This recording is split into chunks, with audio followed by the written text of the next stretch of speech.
How to make SAPA party jollof.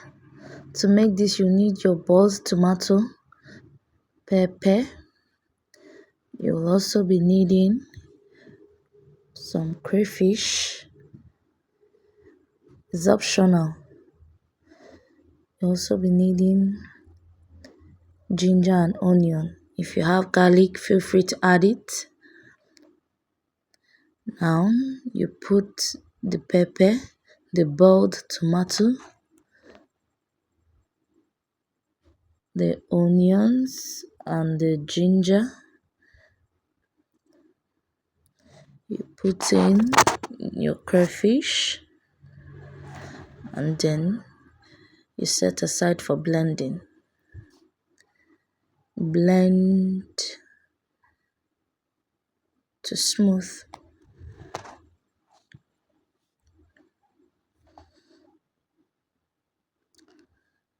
After that, you set aside your blended tomatoes and get ready for the next step.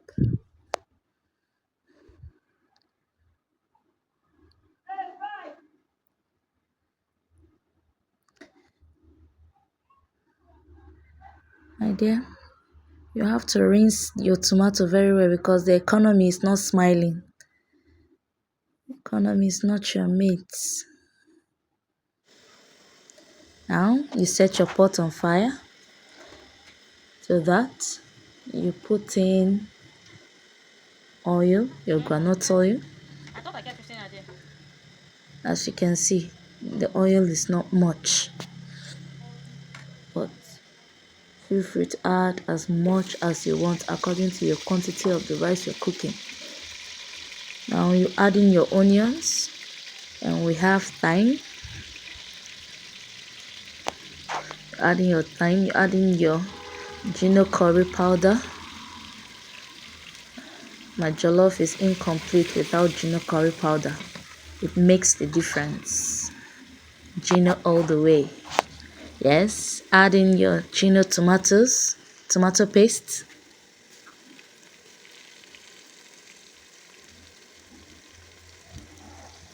This recipe, we're just using one tomato paste, one sachet of GINO tomato paste. And we're cooking 8 cups of rice. To this, you add in your blended tomato, your pepper, and everything you blended before.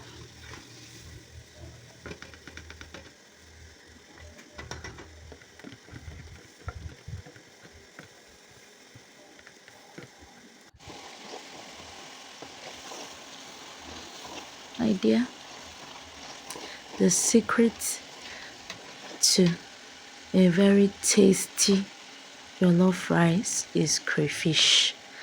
I don't know about you, but feel free not to add crayfish if you don't agree with it. To this, we'll be adding our GINO Max stock cube. I'm adding 3 stock cube at this point. Then you keep stirring, you stir occasionally to avoid your stew from getting burnt.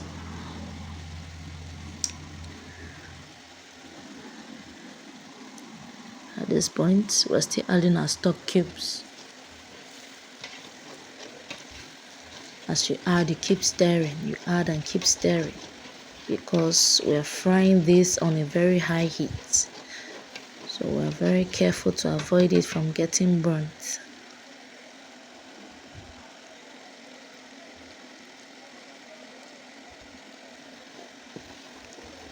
Stir, keep stirring and fry this till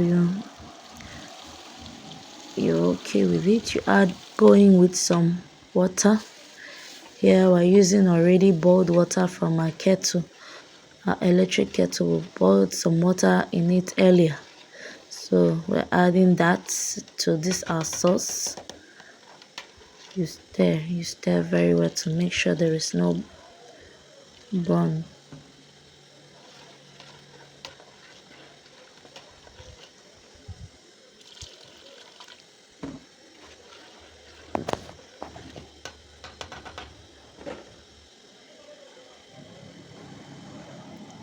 Feel free to adjust your seasoning at this point. As you can see, we're adding in more stock cube, salt, and the rest of them. Feel free to add whatever it is you want to add at this point. Feel free to go in with your spices, whatever spices you want to use, be it spicy tea, be it onga. But after our stock cube and our salt, you first of all test for salt. If it's okay to your taste, now we're going in with our onga stew. This is another secret to making a very tasty party jollof. As you can see, we don't have any meat here, but if you have meat, you're feel free to add the stock from the meat into your stew base instead of adding water like we did earlier. You're going with the water that will be able to cook the rice. Mind you, water is not what cooks the rice but steam. So just add enough to cover up the rice. Yes, this is our parboiled rice. We already parboiled the rice earlier. Now we're adding it into our stew. Going with your washed rice. We're dealing with 8 cups of rice here.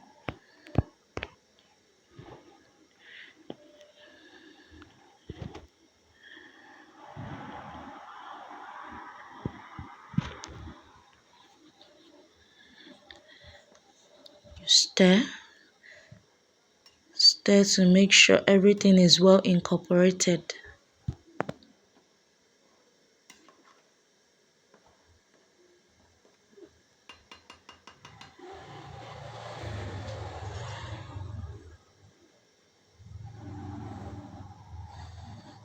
After stirring, you have to cover it and allow it to cook on medium heat. At this point, we're no longer cooking on high heat but medium heat. After some minutes, check on it, and then you use your spoon, your spatula, whatever it is you're using, just to create some holes between and at the center. Then you reduce the heat to low heat. At this point, as you can see, the water has decreased drastically, so you have to reduce the heat. And lastly, this is what we have. As you can see, it tastes just like it looks. Now this is our boiled egg. We're about boiling it. It's not yet ready. We just washed it and put it into the pot. We added some hot water to it and set it to cook. And lastly, this is what we have. Our sumptuous SAPA party jollof is ready with our boiled egg. Trust me, this tastes so delicious and yummy. Thank you for